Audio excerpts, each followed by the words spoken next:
Jaguar Land Rover revealed the latest Range Rover, the Velar, earlier this month. So we thought now would be a great time to get to know the Evoque before the Velar goes on sale this summer.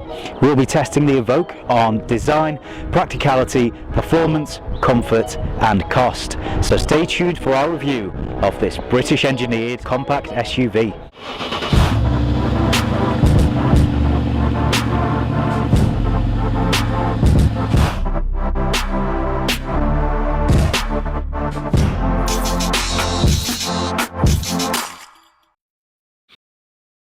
When Victoria Beckham has a hand in designing a car, you know it's going to look pretty damn good, as is the case here with the Range Rover Evoque. The Range Rover Sports' little sister shares the family genes with wide wheel arches and curvy panels, and when you open up the doors, you expose one of the most luxurious cabins available in a compact SUV today. Full leather, satellite navigation, front and rear parking sensors, and Bluetooth are just some of the great tech joining the list of standard features. It's the layout and design of the interior though that really catches the eye.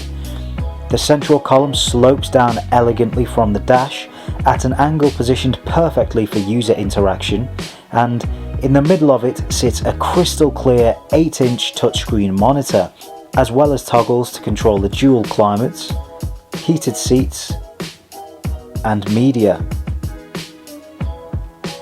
Every button you see feels top quality, and the cockpit as a whole is very easy to get your head around. It feels open and airy with plenty of room to breathe, which may be amplified by the bright, clean white leather. The Evoque has a host of great features, but they're arranged in such a way that you don't feel even the slightest bit congested. Design then is a definite plus. Moving on to practicality, and the boot is 420 litres, which, to put things in perspective, is over 300 litres less than the Range Rover Sport. So it's not the best, but it is sufficient to pass the LeaseLowdown golf bag test, so you shouldn't have many issues. Interior space though is more than enough. Even though it's a compact SUV, the 3 rear passengers are given ample headroom, and the legroom could be a little bit better, but it's worth noting that I sit quite far back and the driver's seat is in my normal position.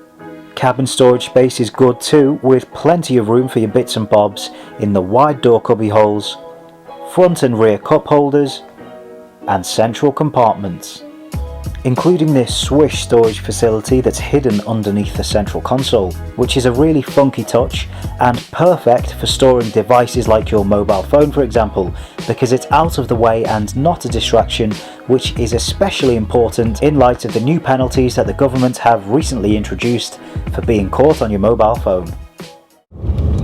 So the Evoque is designed well and quite practical, but how do things stack up from behind the wheel?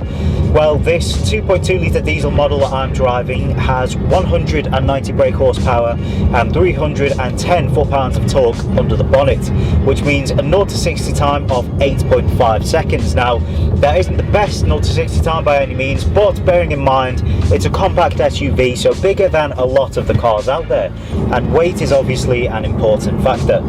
That being said, in the lower gears the Evoque does take off quicker than you might expect, which may be a result of the 4-wheel drive giving it some extra grip. But in fairness, the Evoque can achieve up to 43.5 miles per gallon, which isn't bad at all. Long journeys though are where this car performs best, because it's an incredibly comfortable place to be sat. Whilst it is smaller than the Range Rover Sport, you still sit quite far off the ground, and the suspension absorbs a lot of the impact from bumps and rougher roads, meaning that you really don't feel that much through the seats. Speaking of the seats, they don't just look lovely in the fresh white leather, but they also hug your body tightly around the bends. Throw in the fact that they're heated and electrically adjustable, and you're going to have a really comfortable journey whatever the weather.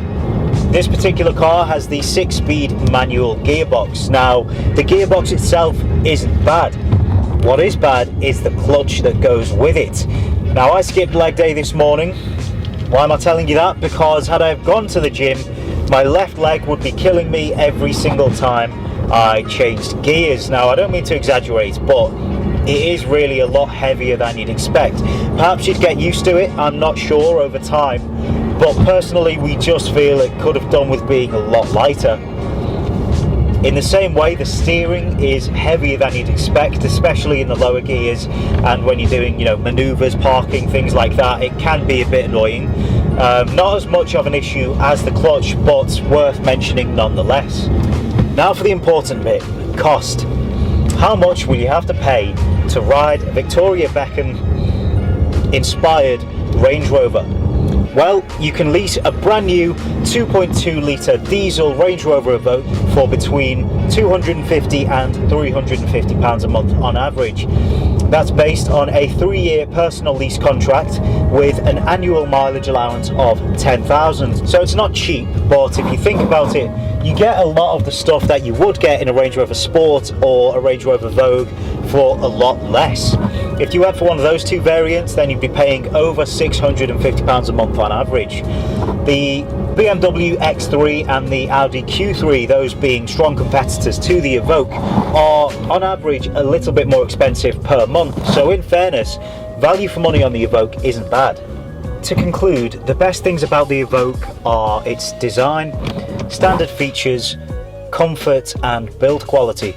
Negatives include the slight lack of power, especially in this 2.2 litre diesel, the stiff clutch and the slightly stiff gear stick and steering wheel. It's also worth mentioning that for its class, the boot space could be a little bit bigger. All things considered though, you do get a lot for your money with the Evoque, and as a result it gets a 4 stars from LeaseLowdown. For more details on this car and to view our gallery, visit leaselowdown.co.uk by clicking the link in the description to this video. I hope you enjoyed this review. If you did, please hit thumbs up and subscribe, and don't forget to check out LeaseLowdown on social media. Hope you enjoyed, and I'll see you next time.